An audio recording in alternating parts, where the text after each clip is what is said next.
84 लाख योनियों का रहस्य। मनुष्य जन्म का सबसे बड़ा सत्य हर सनातनी को जरूर सुनना चाहिए। ओम नमो भगवते वासुदेवाय।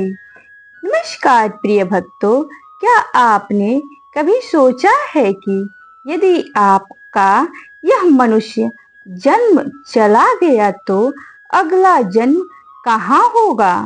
क्या वास्तव में आत्मा 84 लाख योनियों में भटकती है? क्या मनुष्य बनने का अवसर बार बार मिलता है?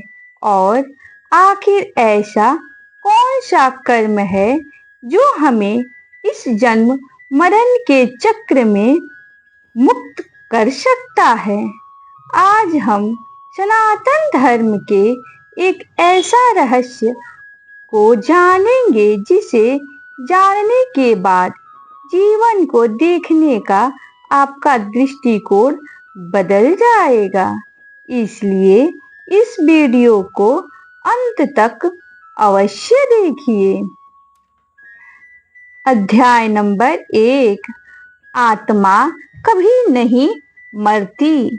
सनातन धर्म कहता है कि यह शरीर नश्वर है, लेकिन आत्मा अमर है। जब शरीर समाप्त होता है तब आत्मा अपने कर्मों के अनुसार नया शरीर धारण करती है।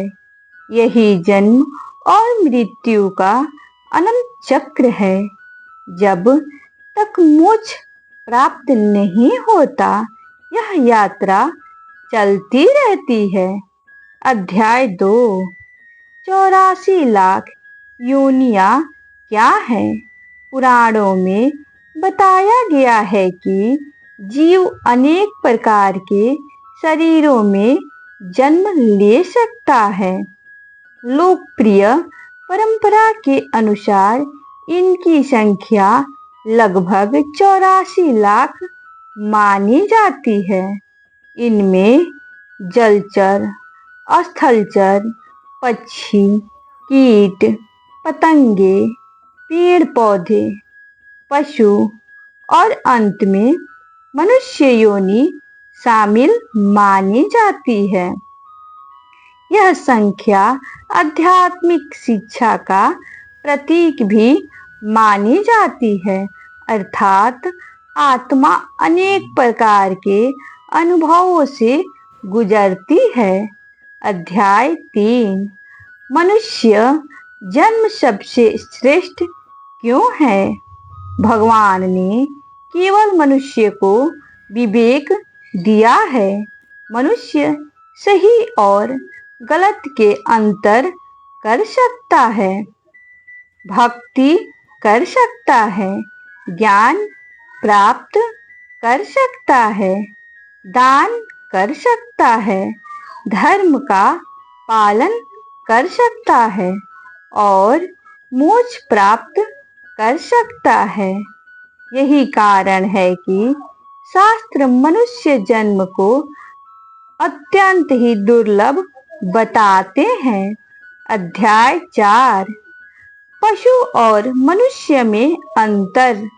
पशु केवल भोजन, नींद, भय और संतान तक सीमित रहता है, लेकिन मनुष्य ईश्वर का चिंतन कर सकता है, ध्यान कर सकता है, अपने कर्म बदल सकता है, दूसरों का कल्याण कर सकता है। यही मनुष्य की सबसे बड़ी विशेषता है। अध्याय 5। कौन से कर्म नीचे की ओर ले जाते हैं?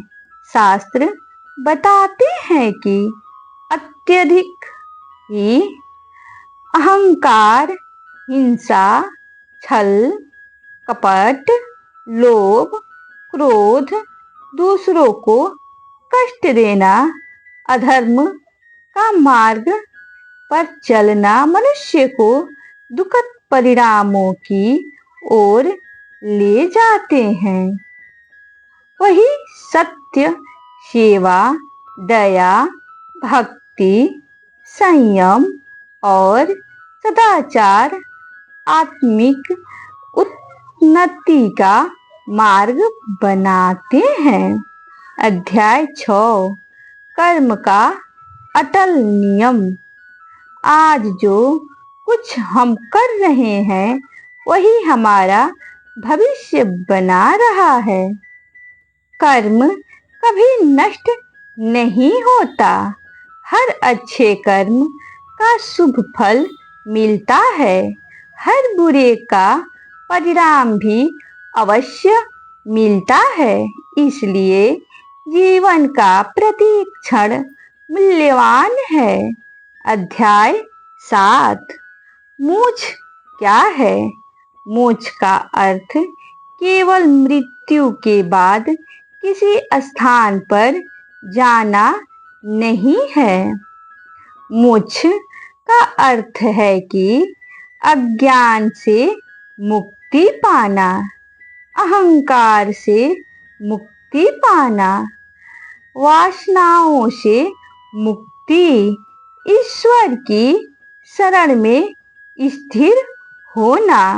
जब आत्मा परम सत्य का अनुभव करती है तो तब तक जन्म मरण का चक्र समाप्त हो जाता है। और अब है अध्याय 8 इस दुर्लभ जीवन का सदुपयोग कैसे करें? प्रतिदिन भगवान जी का स्मरण करें, माता पिता का सम्मान करें, जरूरतमंद की सहायता करें, सत्य बोलें, ईमानदारी से जीवन को जिए, भगवत भाव से कर्म करें और प्रतिदिन कुछ समय ध्यान तथा नाम जप में लगाएं। धीरे धीरे जीवन में शांति आने लगेगी। प्रेरणादायक कथा। एक बार एक संत से किसी युवक ने पूछा, गुरुदेव, यदि मनुष्य जन्म इतना दुर्लभ है तो लोग इसे व्यर्थ क्यों गंवा देते हैं?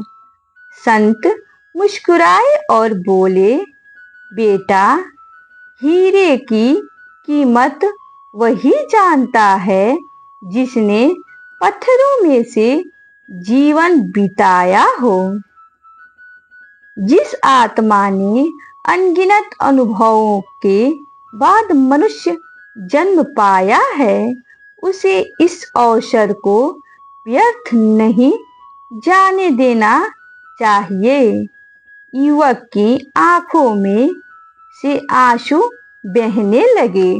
उसे समझ आ गया कि जीवन केवल जीने के लिए नहीं बल्कि स्वयं को पहचानने के लिए मिला है। तो प्रिय भक्तों, धन, वैभव, यश सब कुछ यहीं रह जाएगा, लेकिन आपके कर्म आपके साथ चलेंगे। इसलिए ऐसा जीवन जिए जिसे देखकर भगवान भी प्रसन्न हो जाएं। याद रखिए, मनुष्य जन्म केवल सौभाग्य नहीं बल्कि एक महान जिम्मेदारी भी है। यदि यह संदेश आपके हृदय को स्पर्श करे तो कमेंट में अवश्य लिखें। ओम नमो भगवते वासुदेवाय। वीडियो को लाइक करें, अपने परिवार और मित्रों के साथ साझा करें और ऐसे ही सनातन ज्ञान से भरपूर वीडियो देखने के लिए हमारे चैनल को सब्सक्राइब करना न भूलें। हरि ओम। धन्यवाद।